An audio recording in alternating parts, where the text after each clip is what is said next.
The views, statements, and opinions expressed in this episode are solely our own, including our guest, and these do not necessarily represent those of our employers. 1, 2, 3, 4.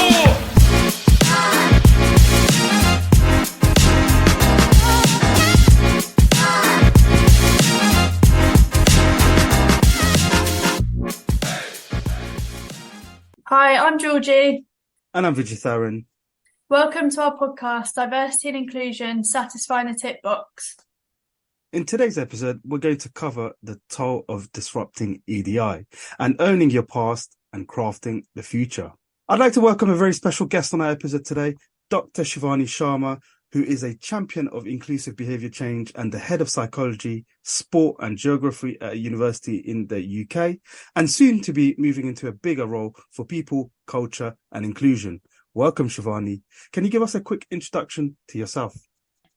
Thank you. And thanks for having me on the podcast. Very excited about this. So as you said, I'm Shivani Sharma.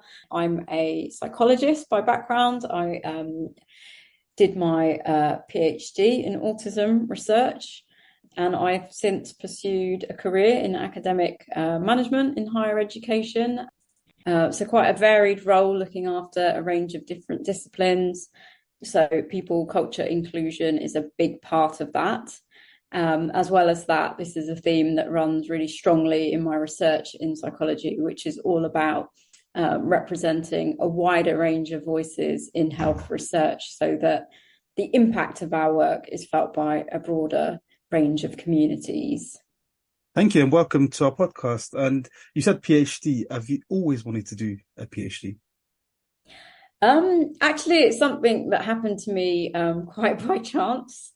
I think I had, as the first university in my family, quite a Americanized TV view of what my career might be like. So I was originally going to do medicine. However, my brother-in-law put me off, who is a GP, partly because he was helping me with my chemistry homework and got me 0 out of 10, which made me think, oh, if he can't do it, how am I going to do it? So I pursued my passion for psychology, much to the upset of my father. And at the end of my PhD, at the end of my undergraduate degree, the head of department at the time just said, why don't you do a PhD? And I was kind of like, what is that? And he looked at me just like, are you crazy? What do you mean you don't know what a PhD is? What do you think all these doctors and professors teaching you? How do you think they got to where they are? And I said, to be honest, I just came to university to get my head down, get my degree, and to get out into the world and, earn a decent living for myself. I've never had time to even think about these kinds of things. So it was him who encouraged me that do it, you'll love it. It will open up lots of different things for you. I just went with his advice. That's amazing. What a journey. And you're, like I said, you're a leader now in academia, and your professor at that time was correct in hindsight. Yeah, no, he totally was. Thank you again, Shivani, for that introduction. So very much in terms of disrupting EDI, you've been quite a main player. So we're going to go into that and find out a little bit more. So disrupting EDI often requires individuals to really confront resistance and push boundaries. And everyone that's involved will know this. Can you tell us or describe to us a challenging moment in your career where you felt that, that personal toll of this work and how you navigated it? Yeah, so coming to EDI isn't, and EDI leadership isn't something that was part of my career right from the outset. It's just been a natural progression from the different roles that I've had. So I can always remember the first few senior executive meetings that I attended in my role as the EDI lead for the area that I'm based within. And when I would present something, the biggest challenge I experienced was stunned silence. Nobody wanted to respond to the issues I was raising.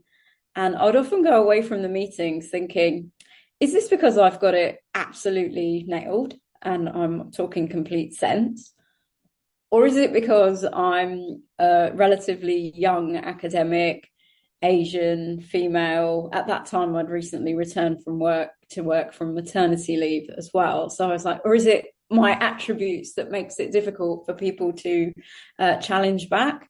So as someone who doesn't like to lead on my own and is really inclusive, collaborative, it was quite a difficult space having such reaction of just silence always, and not being sure what that means in terms of taking the work forward, because it was really important to me that everyone owns that. So I'd often find myself touching base with people afterwards from that meeting or the meetings that I was attended, saying, what did you think about what I presented? And why do you think no one else is responding? And I'd get a range of different responses back. But I found that over time, continuing to just put things out there in a supportive way, in a way that made it clear that I really want to hear and gather everybody's views, doing some additional training around equality, diversity, inclusion, and the ambition of the organisation where I'm based. Over time, I'd say that's completely flipped now, where we have nothing but open, honest, frank discussions, and I'm certainly not getting my way all the time because of that, which is a complete U-turn, but a positive direction going forward. Yeah, I think that's you've made some good points there, and I just wanted to touch on kind of how you found it being so young in a high up role within higher education, especially in D&I. Like, have you had any challenges that you can kind of speak on? Yeah, so I think coming into leadership in any kind of role, even if it's not EDI based specifically, is difficult when you haven't got years of experience or know how things operate. But I think learning quickly and having the right people around you. So I was very fortunate, I think, to have senior managers who spotted talent in me that perhaps I didn't recognise at the time either. And I always appreciate that they found a reason to put me in scope and not make my years of experience or specific roles that I hadn't perhaps had be a reason to say, oh, well, you can't be longlisted or shortlisted for this. They found a reason to say, what have you got that you can bring to this? And why is that an actual requirement for this job, as opposed to all these other things that might not be essential to actually do the job? So they invested that time and support. And then I'd say in relation to learning how to lead on EDI, I never assumed that the diversity attributes with which I associate make me an expert. So I absolutely went out there and engaged in whatever training I could. And that really helped just to understand more about culture change, because the biggest element of this work is that people are often putting in solutions to issues without thinking through the actual cycle of change, or why is that solution the right thing to address the issue. So I think that thinking has really helped me always reflect on, why is this the right way to address a particular challenge we're having, and what is the theory of change behind that. So the best example I would give is mentoring doesn't solve everything. So that might often come with a belief that there's a skills deficit you're trying to address in your workforce or in your student population or alike. So it's that kind of thinking that training helped me bring to the way in which I try and lead EDI, which is always to think about, what are we trying to influence and how is the best way to achieve that? And then to go back and evaluate that did have an impact, and refine and constantly reflect. Yeah, I think also, like you said, around the education piece, I think because it's EDI is such a huge spectrum, there's so many different areas that it covers. It's kind of an ongoing thing that we need to consistently and continue to kind of educate around the different areas, because we're not going to know what someone else may struggle with compared to someone else with different characteristics, etc. So one thing I really like, Shivani, that you said, and it resonates with me, is it's not about tenure. It's always about the value and the impact that individual brings to their team, but also their organization. That resonates a lot with me, because I've kind of experienced that in the past. In terms of mentoring, again, to Georgie's point, and EDI as a whole. EDI is so huge. So it's not a one-off destination. It's a continuous learning journey. And I want to put it straight to you, Shivani. As a human being, how did you feel about those challenges that you faced being, the youngest or one of the youngest professionals in leadership? How did you feel when you were faced with those challenges and resistance? That's an interesting question, because I think in part I was already a little bit used to it, because when I came to higher education generally, my trajectory in terms of the posts that I've held has not been that unusual, but the speed of it has been. And that's, again, all credit to the people who tried to help me see where I could get to and spotted that talent, as I said, and found reasons to put me in scope. And then, of course, it's down to me to perform in those settings. So I was kind of always already used to it, because I was, quite an early stage of my career, line managing professors who are particularly senior, and that wasn't an easy process either. So I think what I brought to this is a thick skin, which my PhD supervisor always told me, regardless of what you do in academia, we often send our work off for criticism and peer review and feedback. So just learn to not take things too personally. So although I was quite comfortable coping with the challenges in the workplace of trying to lead, what I found more difficult, actually, is that through the process of engaging in a lot of this training that I'm talking about, I actually deepened my own understanding and awareness of issues that made me reflect and then relive, I suppose, some sort of pain in situations that I have encountered over, say, my childhood, early adolescence, etc., life to date. So it was reinterpreting those scenarios that was actually the more difficult aspect, which then combined with the kind of challenges that I've experienced about, talked about, like the silence in trying to lead this work, often being a lone voice. It just made that all a little bit more of an isolating process. So I would say that as a working class kid who entered higher education, most of my life I've been trying to survive the environment that I'm in, do my best to get on. The focus was always get a good job, make sure that you can financially support yourself. So I didn't really, although we often talk about decolonizing institutions, etc., especially in the education area, my family didn't have conversations about colonialism. I find that term actually quite exclusionary for some student populations that it might matter to the most. So unpicking some of this stuff and reliving all of those experiences was, as I said, some of the reasoning behind why I might have been treated in a certain way, which up until that point, I never really had the time, because I was so busy trying to just get through everything, work my way through university, etc., or just perform in these early roles. That you don't really think, that might have been because of my ethnicity or a mix of my ethnicity, age, and my gender.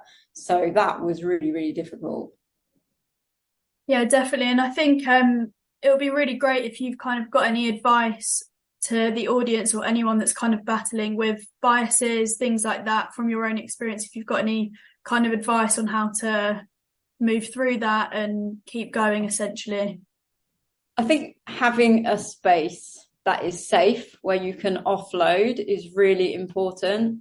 And this is something I'm advocating for, is that for people who are in EDI leadership, that you do need that place for almost your own therapy, if you like, because, you're often listening to other people's stories of pain. It's also true that many a time the people leading EDI type work identify with a particular protected characteristic themselves and may have their own experiences. So you're layering all this together, and it would be quite difficult not to be affected by all of that. So first, recognizing that it's absolutely okay to feel that. So be kind to yourself, and then have that safe space, whether that's in a professional domain or outside of work, where you can share how you're feeling, check in with yourself. And you might sometimes need to schedule that in, like physically in your diary, because we all get so busy, we forget the first person you need to look after is yourself, but that's probably often the last person that we think about. So the more I've spent time in work with EDI, whether that's research related or in my actual leadership practice, I've really tried to work on those spaces. So they are in my diary now, and I do use it as an opportunity to share just what's going on for me, to check my temperature internally. And I do that both in a professional setting, and I have to say that my husband is always listening to what's going on at work for me. So he is, I would say, my biggest cheerleader and biggest supporter, who I must say started off saying to me, you're always talking about equality, like, give it a rest. And then something happened to him in the workplace, and he just came home and was like, I absolutely get now why you do what you do. So that was, so he's always there for me. That's so lovely to hear, Shivani. And what's his name? Let's give him a shout out. Mukesh. Mukesh, big shout out to you, Mukesh, for looking after Shivani and also enabling Shivani to keep going with EDI, because, you know, some of these EDI topics are quite difficult as well to process as an individual. So shout out to Mukesh. Now, you've mentioned, Shivani, that, you know, in the workplace, it's the toll of being a disruptor can be quite difficult at times. And I'm just going to put it out there. You're actually not just a disruptor, you're a trailblazer, because other people, what you've achieved and what you're going to achieve now in the EDI space, in leadership, in academia, that a lot of people want to do that, you know. So you're inspiring not just yourself and like the people around you, but there's a wider range of audience that we haven't even considered that you're inspiring. So kudos to you. Now, I'm going to put it to you though, in terms of the toll of disrupting EDI in the workplace. Have there been any challenges in terms of some of the EDI initiatives that you've tried to run and you couldn't get off, or it's just been shut down? And how did you navigate those? So sometimes it's about timing. It's about knowing how much to push in that particular setting. So there have been things that I've maybe taken to an executive group and have not really been considered very much, and were basically rejected, perhaps outright. And I might be really passionate about that internally, but I recognise that maybe that's not the right time to do that particular initiative. And then lo and behold, the context around you, whether that's internally in your organisation, socially, politically, might shift. And it may be a time to revisit that. Or sometimes something may not work for your area, but another area, it might be absolutely the perfect timing for. So to give you an example, at some point I developed a proposal for funded PhD studentships for those who come from a widening access background. So here I was trying to address the talent pipeline of how many people from minority ethnic backgrounds specifically are doing PhDs and entering academia, and that's that pipeline. So we see senior leaders eventually in academia representing more of the face of the student body. My school didn't actually accept that at the time, because they said, you know, we've got good representation at postgraduate level, even though I was saying, well, but that's not, there is a leaky pipeline from, if we look at the composition of our undergrads to those at postgrad still. I recognise that it's above the sector average, but it's still not, we're not taking it the same type of student population to postgrad level. My school didn't accept that, but another school did adopt it. So it still had impact. And that was because absolutely a member of that executive was quite bought into just supporting EDI overall, and took it to them and said, hey, this came to our school, but we didn't do this. How about, you know, are you interested in this? Share it amongst yourselves if anyone wants to take it up. So timing is critical. Sharing, of course. And sometimes it's just not giving up in that particular setting. So I've had an initiative where I asked the whole institution to adopt, to become a signatory of something in particular. And I was being told that actually we don't need to do this because of X, Y, and Z. And I presented some evidence that said, actually, we might think this is working in practice, but I can tell you, as someone who's involved in these processes, that I didn't even know this as an EDI advocate, and I've been perhaps somehow inadvertently perpetuating disadvantage. So that also helped. So I think timing, knowing when not to give up as well, and sharing as widely as you possibly can have been some of the strategies that have really helped us push forward, and to deal with just not making sure that the impact is just sitting in little boxes in certain areas, but having as much benefit as possible. That's so insightful. And I'm going to ask you then, have there ever been any talks about not having budget or, money behind this? Because that's an important part as well. You need to have the time, but also the kind of budget to do this. Have you ever faced anything with, we don't have the budget to do this EDI initiative or not? So I wouldn't allow that personally to be a response to me. And I think that speaks to my sort of character and the privilege that I've enjoyed now from having grown in senior leadership in the organisation where I am, is that I think the impact that I've had in the role speaks for itself, and therefore money hasn't been an issue so far.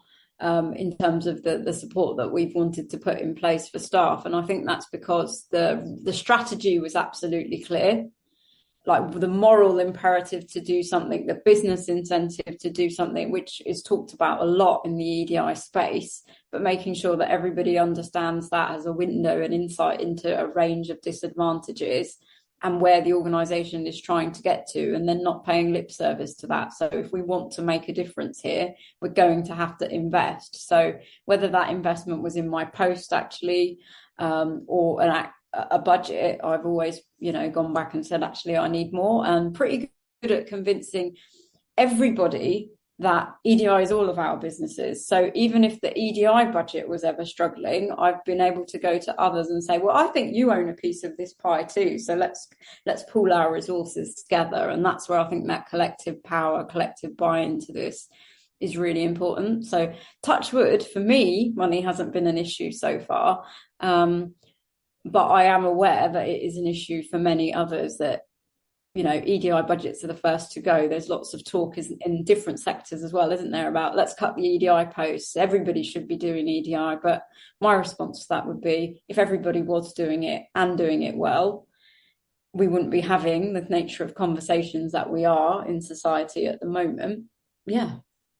I think that's a fair response, and you're correct in terms of, we are living in unprecedented times where there's a lot of change happening, and that EDI budget is the first to go.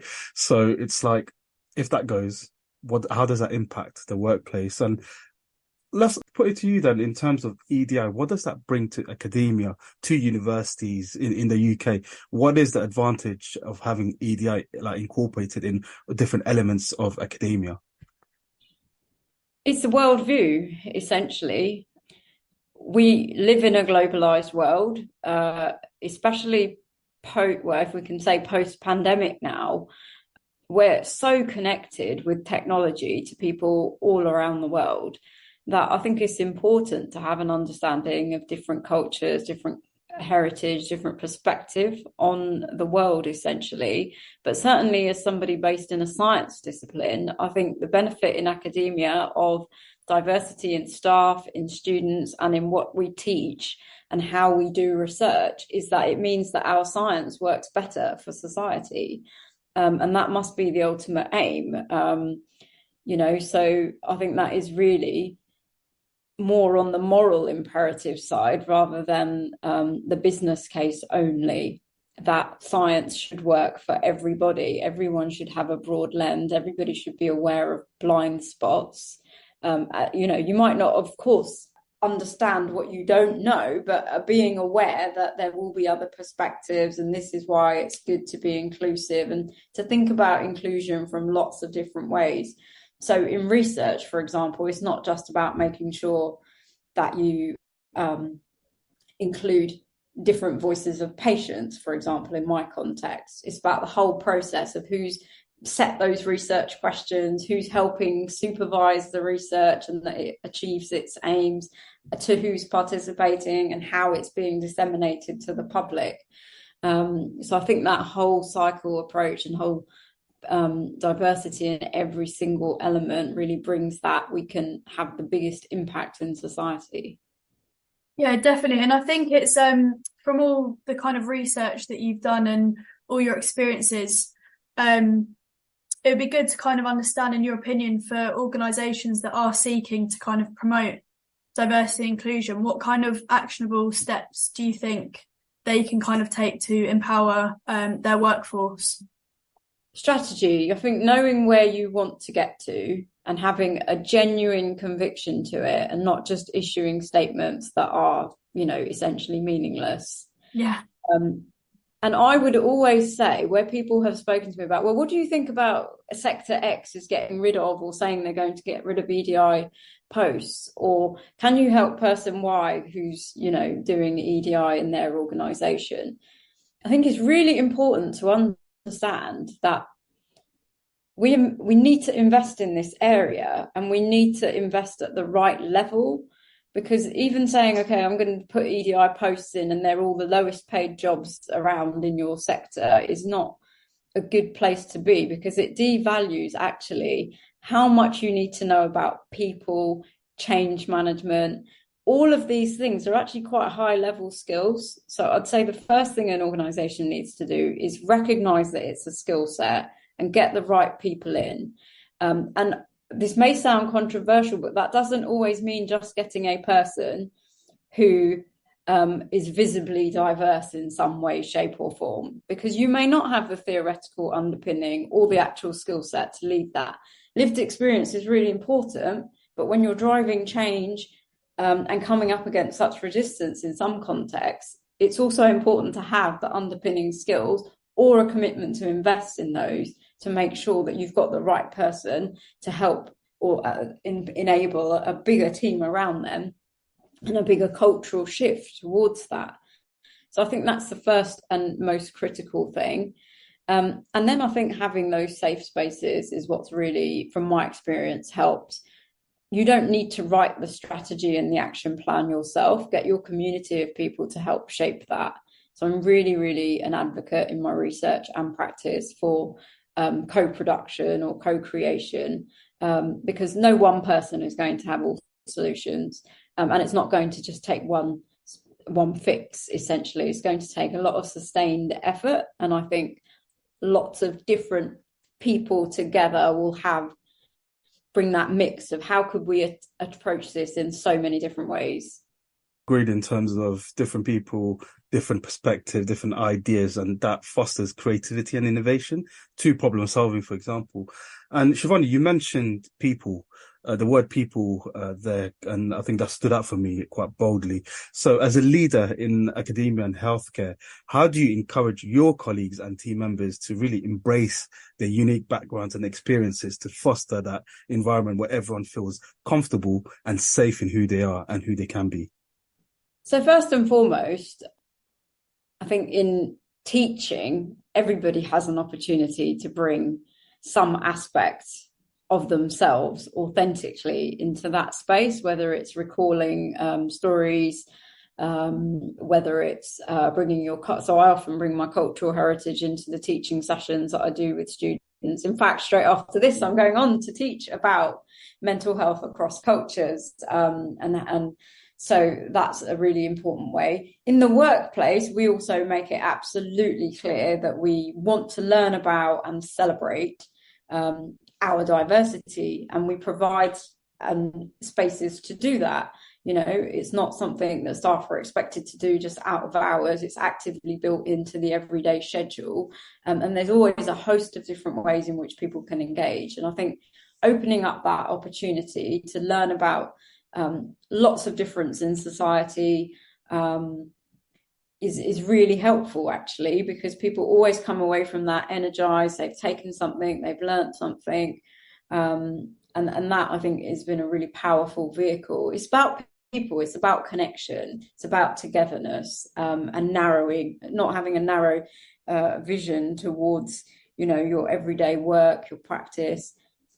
And all these things just really help broaden the lens. And why is allyship so important then? That ties in, you've got people, you want to understand them. So allyship, why is this so important to you as an individual, but also to an organization? Because it's acknowledging, isn't it, that there are disadvantages that affect us all in different ways. And for some people, that clusters together more strongly. And it's taking a stance towards saying, actually, I don't think that's fair. And I'm going to actively try and support you. And I have had times in my career where I was actually reflecting on this morning, that it probably says something about higher education more generally, but it is mostly, I'd say at least 98% white male professors who have helped me get to where I have got to and achieve what I have today. Now, I would now, in hindsight, label that as allyship, sponsorship as well. But it's because they've stood up for me, and in some situations actually called out that you're not treating her in the same way as you're treating everybody else in this meeting. So I think that is really important, because in some situations you don't have, because of the emotion that's going on as an individual, you might not feel empowered to stand up for yourself. So just knowing that there might be others there as well who are looking out for this.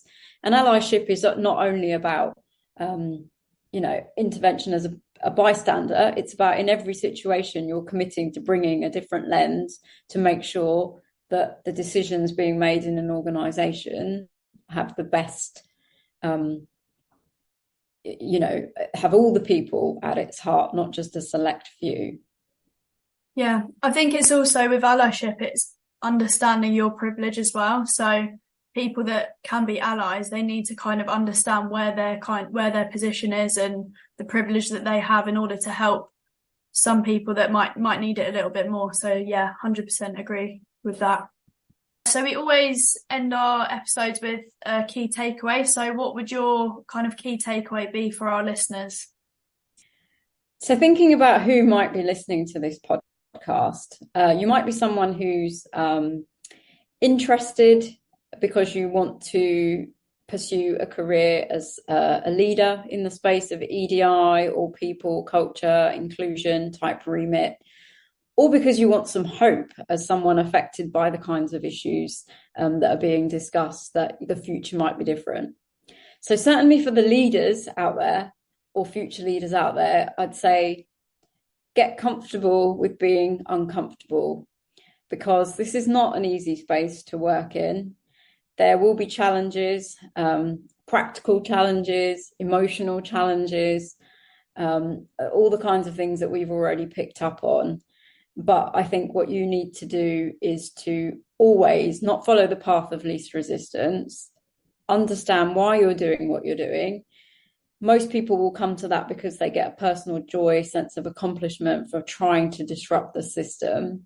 And so stay true to that, because without that, nothing changes. So I think, that would be don't follow that path of least resistance. Be what you were meant to be, disrupt that practice. Wow, Shivani, you couldn't close out this episode with that. Get comfortable being uncomfortable. That is amazing. And I'd like to say thank you, Shivani, for coming on the podcast and your energy, but also how raw the conversation's been. We appreciate that. Yeah, thank you. I just want to say, thank you as well. You share some really kind of insightful points that I'm sure the listeners will really, really enjoy. And thanks to our listeners for joining us this week. Make sure you're following our podcast on Spotify, and feel free to kind of give it a rating and review on Spotify as well. Thank you, and keep your eyes peeled for our next guest. Thank you again, and we'll see you next time on Diversity and Inclusion, Satisfying the Tick Box.